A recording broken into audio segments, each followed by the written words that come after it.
December মাস পড়তেই সবার মনে একটা পরিকল্পনা থাকে কোথাও ঘুরতে যাবার। আমরা বোনেরা মিলে হঠাৎ করেই ঠিক করলাম তারাপীঠ মন্দিরে যাব। রবিবার দিন যেমন ভাবা তেমন কাজ।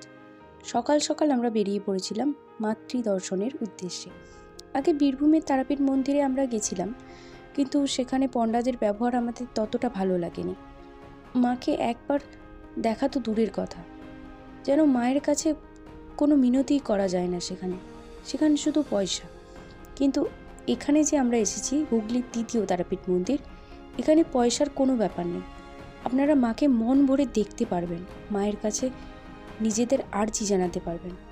এখানে যে পুরোহিতরা আছেন বা স্থানীয় মানুষেরা, সবার ব্যবহার খুবই ভালো। সবাই আপনাদের সাথে খুব ভালো করে ব্যবহার করবে। মন্দিরের সামনে ছিল এই কুণ্ডটা, যেখান থেকে মাথায় জল নিয়েছিলাম। এটা মনসা দেবীর মন্দির, আর বামদেব মহাদেবের এরকম ছোট ছোট দুটো মন্দির আছে। তো আমরা যখন আসি তখন এতটাই সকাল ছিল, তখনও সব স্টলগুলো খোলেনি মন্দিরের, এবং লোকজনও খুব একটা ছিল না। মন্দিরের প্রথমেই আমরা দরজা খুলে ভেতরে যাই। চারিদিকটা ছিল শান্ত নিরিবিলি জায়গা। আমাদের তো খুবই ভালো লেগেছে। আমার বোন তো আগেই উঠে চলে গেল। তো এখান থেকে আমরা গেছিলাম গড়মান্দারণ। প্রথমে এই ভিডিওতে আমি তারাপীঠ দর্শনের, মাতৃ দর্শনের সব কথা আপনাদের সাথে শেয়ার করব। মন্দিরের পাশে এরকম মাঠ রয়েছে। মন্দিরের গায়ের কারুকার্যগুলো ছিল অসাধারণ, দেখলে চোখ জুড়িয়ে যাওয়ার মতো। যাক, মন্দির খুলতেই আমরা প্রথমেই মায়ের দর্শন পেয়েছিলাম, যেটা তো আমার খুব ভালো লেগেছিল। মাকে দু চোখ ভরে দেখে মায়ের কাছে মনের সব ইচ্ছা বলে এসেছি। মা খুবই জাগ্রত, মা কাউকে খালি হাতে ফেরাবে না। তারপর মন্দিরের সামনে এই দোকান থেকে ডালি নিয়েছিলাম। এখানে 51 টাকা থেকে শুরু করে 101 টাকা, 1000 টাকা পর্যন্ত ডালি পাবেন। বা যদি আপনারা ভোগের কুপন নিতে চান, এখান থেকে আপনারা নিতে পারবেন। 51 টাকা থেকে ভোগের কুপন পাওয়া যায়। এই কুণ্ড থেকে একটু জল মাথায় নিয়ে পুজোর ডালিটা নিয়ে পুজো দিতে গেছিলাম। বোনেরাও সাথে ছিল।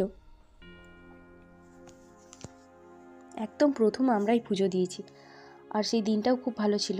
অমাবস্যা ছিল সেদিনে। পুষ্পাঞ্জলির মন্ত্র বলিয়ে পুরোহিত মশাই আমাদের পুজো দিলেন। তারপর মায়ের পায়ে আলতা ঢেলে মায়ের পা রাঙিয়ে দিয়েছিলাম। এখানে ছবি তুলতে কোনো বাধা নিষেধ নেই, আপনারা ছবি তুলতে পারবেন। তারপর মন্দিরের দোকান থেকে একটা স্টল থেকে আমরা একটু টিফিন করে সাইট সিনিংয়ের জন্য বেরিয়ে পড়েছিলাম। এখান থেকে 2 কিলোমিটার দূরে আছে এই সিদ্ধেশ্বর বাবার মন্দির আর সিদ্ধেশ্বরী মায়ের মন্দির। সেই জায়গাটাও খুবই ভালো, খুবই শান্ত নিরিবিল জায়গা।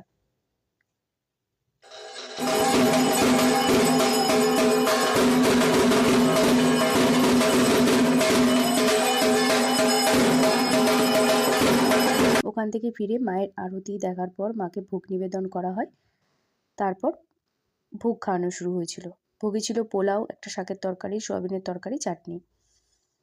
এরপর ভোগ খাওয়ার পর আমরা বেরিয়েছিলাম গড়মান্দারণের উদ্দেশ্যে। এখানে যে সাইট সিনিংগুলো করেছি সেই ছবিগুলো শেয়ার করেছি। তবে একটা কথা, এই মন্দিরটা কিন্তু খুব বেশি দিন প্রতিষ্ঠা হয়নি। ফাল্গুন মাস এলে 1 বছর পূর্ণ হবে। এটা ছিল আদি তারামায়ের মন্দির। এই মায়ের সেবক এই নতুন তারাপীঠ মন্দিরের প্রতিষ্ঠা করেছেন।